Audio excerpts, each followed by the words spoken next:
Raising a child with disabilities comes with challenges and victories. Throw in a global pandemic, and those challenges increase exponentially. Joining me now today is Dr. Edna Djokoto-Asem. She's the Chair of Family Support for Children with Disabilities and a proud mom of 4 daughters, one of whom has Down syndrome and just turned 17. Dr. Edna Djokoto-Asem, welcome back to BCN. Thank you, Hal. I'm happy to be here. Now, Edna, one of your daughters is actually home from high school because of a recent outbreak here in Lethbridge. Yes, she is. We got the text and the email last night, and so we had to scramble to get in touch with 811 to try to book a test for her. And the school has been amazing. They phoned right away to find out if everything was okay, and they just gave us the details. And then they phoned again today just to make sure that everything was fine and how schooling is going to roll out. But we are not quite sure yet because they are ready to teach and everything is online for her, but we have to be with her when she's studying. But since she's supposed to be in isolation, we are not quite sure how that's going to look like right now. So we still have to work on the details about how to be able to support her. She Right. has her EA ready to go, but it's our end that we are trying to work out the details. Now let's discuss parenting a child who has a disability or is Mhm. differently abled. Tell me Yeah. about this journey and what it's been like for you and your family.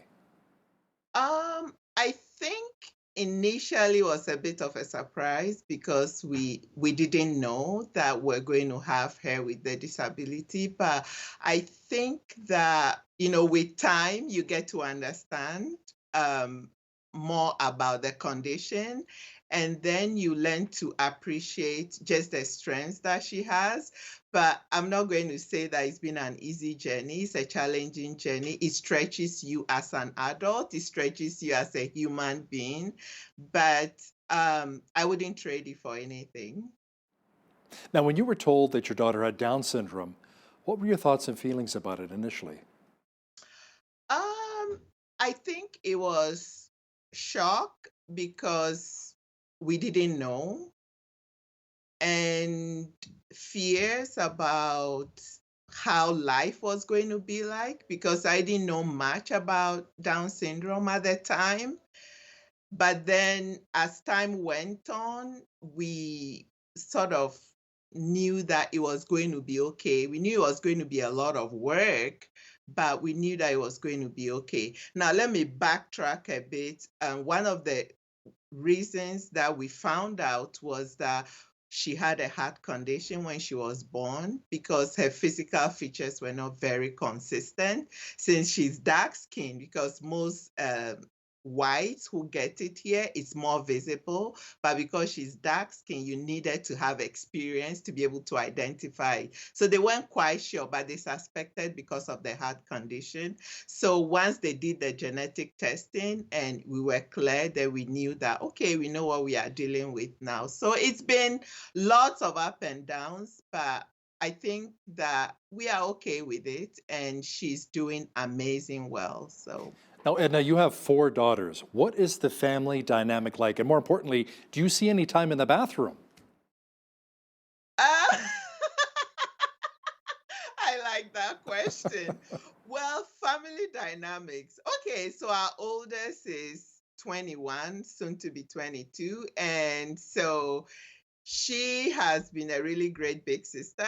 And the 2 younger ones will tend to play together. And our daughter, she's the second one. So she's very independent. Let me just put it that way. She's super independent in the sense that she likes to do things by herself.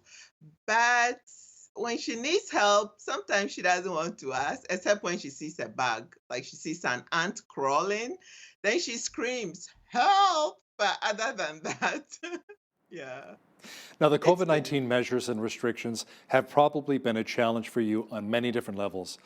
Now, what have you done to ensure your daughter is safe and is understanding of the situation, your child who has Down syndrome? well, we've done several things. First of all, she needed to understand what was going on. Initially, she didn't quite understand, why she couldn't go to school. So when schools were shut down, we told her she couldn't go to school. And I think she didn't quite understand. So she likes to get her stuff ready the day before school. So she sets out her clothes and gets her backpack ready the night before school. She even gets out her lunch bag and packs her lunch. So when we told her she couldn't go to school, I think she was a bit confused. And then when we told her that we had to go pick up her stuff from school, she thought she was going back to school. So she decided to pack her lunch bag. And I said, well, yeah, it's not that kind. We are just going to pick up your stuff. So after we came home and they started online schooling, I think she understood that she couldn't go back to school for a while. And so we explained to her, the school explained to her, and we tried to take her out on walks because she couldn't have any programming. We usually hire someone to help us on a private basis, but that person couldn't come into the house because of COVID, and her programming through an agency was cut short too. So we had to get creative in trying to do things just to get her engaged. And that was a bit of a challenge because my husband and I were both working from home. So trying to work from home and then make sure we engage her was a bit of a challenge. Now, when everything was shut down during the pandemic, were any family support programs available to you and your family? Yes and no. No, in the sense that she used to go to a program in town every Friday, and that was shut down. They tried Zoom, but it wasn't the same. She just wasn't as engaged as she would have been. And then she was involved in Special Olympics, that was shut down. She couldn't do that too. So everything was taken away, just like everybody else. But I guess with her, it was more challenging because she doesn't talk very much. So we had to constantly try to probe to find out what's going on. And she shut down completely because she likes routine. She knows when she wakes up, she goes to school, comes home, and she has that routine. So she shut down initially. Throughout the summer, she actually didn't want to communicate much. But once the programs opened up a little bit in July, things got a bit better. What have you heard about other families and how they've been impacted, other families who have disabled children, how they've been Mhm. impacted by this virus and all of the COVID-19 measures?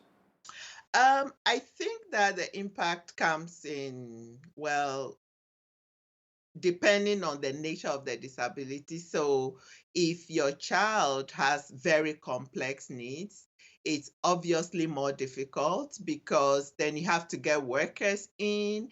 And so the government was very flexible in allowing parents to try as much as possible to customize their programs because there are regulations in place regarding whom you can hire to work in your home. Family members couldn't help you, but they were very flexible enough in agreeing to allow parents, upon request, to be able to make those changes so family members could help if people couldn't come into the home to help them. Now, you are also the chair of the Lethbridge Christian School Parent Council. What support is there for children with disabilities right now? Okay, so right now, I think that depending on the needs, if the kids are inside the school, they are able to support them. But I'm not quite clear on what is happening with kids who are not at school right now. Yeah, I still have to get clarification on that. But with kids who are in the school, they do have support. Now, Edna, do you see any potential problems down the road or even right now when it comes to schools and how they've reopened, even during the pandemic? I think that it's a very difficult situation and a complex one because, on one hand, I think schools are good for the mental health of our children because, I mean, I could see even firsthand that it really affected my girls because they couldn't socialize with their friends. So that affected them. But on the other hand, we know that when they are exposed to other students, there's a potential to have that outbreak. So from my perspective, I think it's a very, very difficult situation, but we cannot live in a society that doesn't have any risk. So, provided they are able to manage it, I think I'm okay with it. Personally, I'm okay with them going. But of course, this wouldn't work for every family. There are some parents who would choose to homeschool their kids. And I'm so thankful that in our province, that option exists for parents. So whichever one you choose, they are able to support you. Let's talk about your daughter who has Down syndrome again for just a moment here, Edna. What kind of independence does she have now that you can really enjoy in life?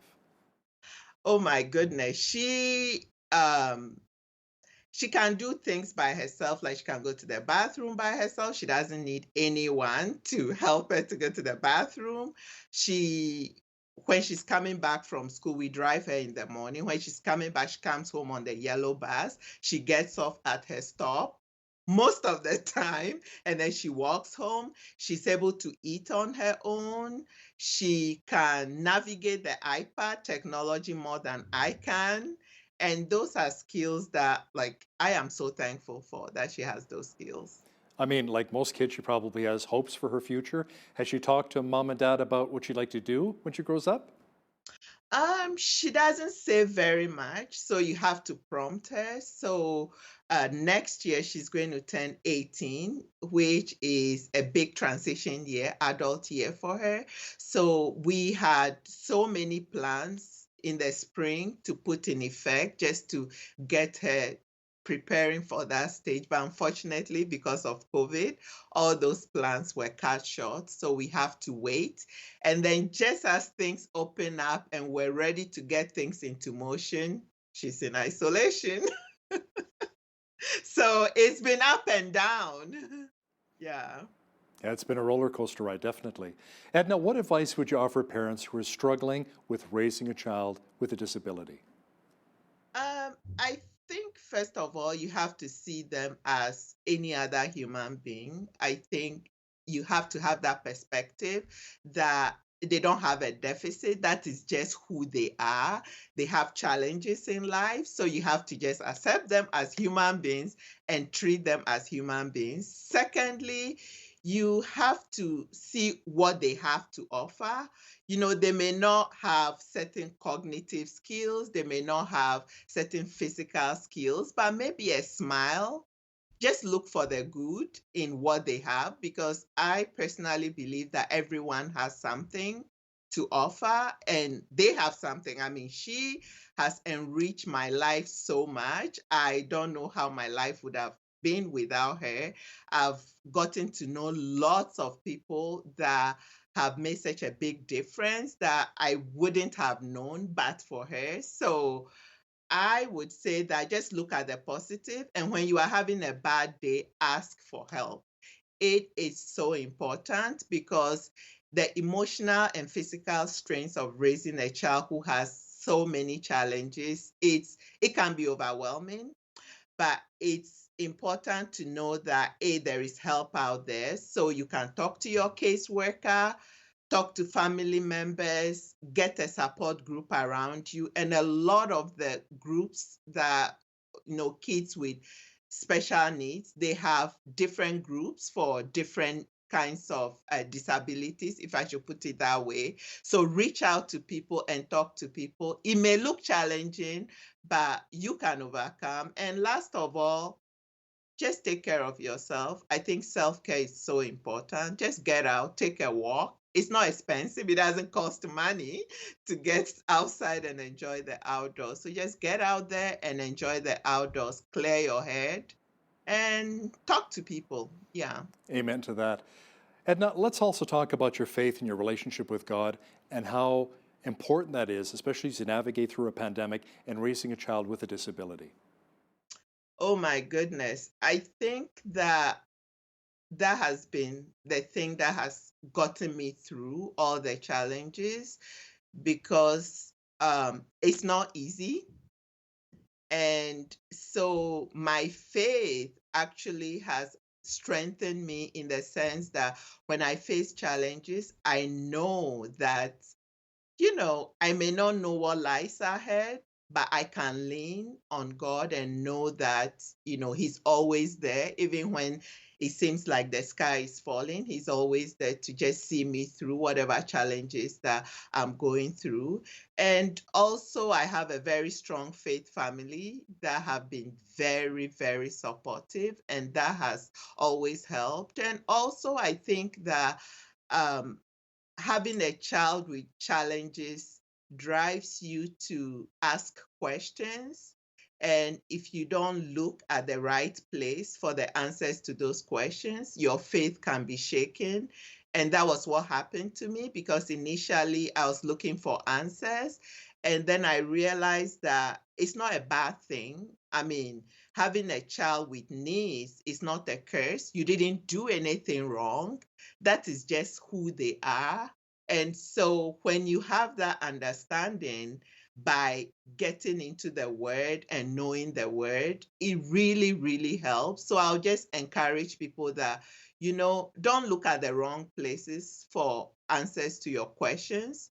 Just make sure that if you're a person of faith, get into your word, because you will never know what you will find every day that will strengthen you. That has always kept me going, because I try to get into the word as much as I can on a daily basis. Sometimes it's just one verse, and we have new version app, right? So you can just look at the verse of the day and just think about it during the day. And that really, really helps. Amen. Well said. Dr. Edna Djokoto-Asem, Chair of the Family Support for Children with Disabilities, thanks for joining us today. You're welcome. My pleasure.